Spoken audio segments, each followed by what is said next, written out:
Pertama kita siapkan bahannya terlebih dahulu. Di sini ada yogurt plain merek Greek tanpa gula dengan ukuran 300 gram dan juga susu Greenfield dengan ukuran 250 ml.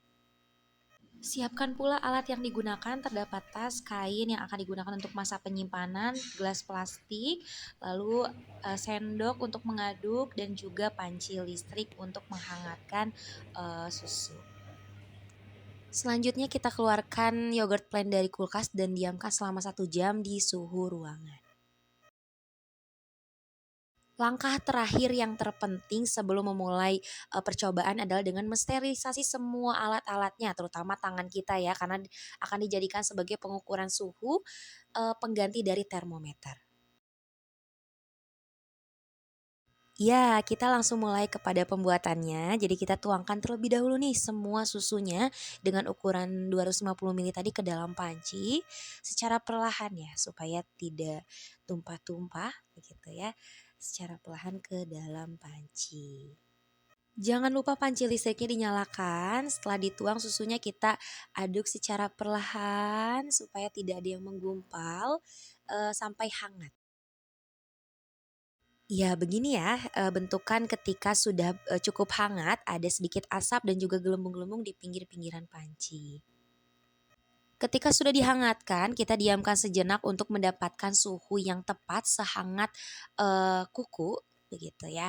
Nanti ketika sudah tepat, nah biasanya di, atasnya itu terdapat lemak-lemak dari susu tersebut, kita ambil saja supaya susu tersebut benar-benar, clean, begitu. Setelah susu tersebut, sesuai suhunya dan juga cukup clean, kita masukkan nih yogurtnya ke dalam panci, kita campurkan secara perlahan ya, dengan sepenuh hati ya kita, ambil yogurtnya, kita aduk sampai benar-benar tercampur rata, begitu. Kita ulangi terus ya sampai, yogurtnya itu benar-benar habis sekitar tadi, 300 mili ya, 300 mili ukurannya. Jadi ukurannya, pas ya dengan susu 250 mili dan juga yogurt 300 mili. Dicatat ya. Selanjutnya dituangkan saja ke dalam wadah dan kelompok kami menggunakan wadah, plastik secara perlahan supaya tidak tumpah-tumpah ya.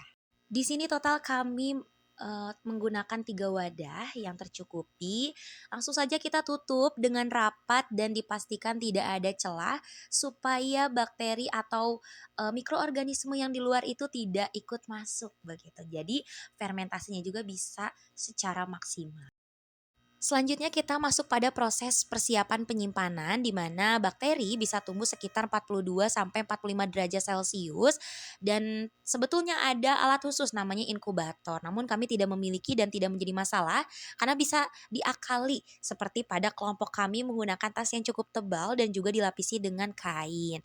Lalu kita masukkan saja di sini produknya dengan perlahan dan hati-hati karena produknya masih dalam bentuk cair takutnya tumpah ya.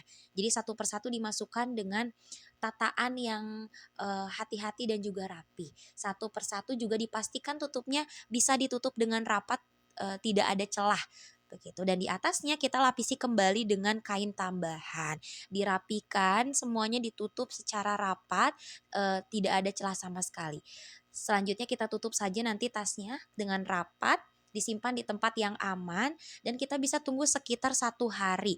Diharapkan dari sini pertumbuhan bakteri bisa berkembang biak dengan baik dan fermentasi bisa dilakukan dengan berhasil.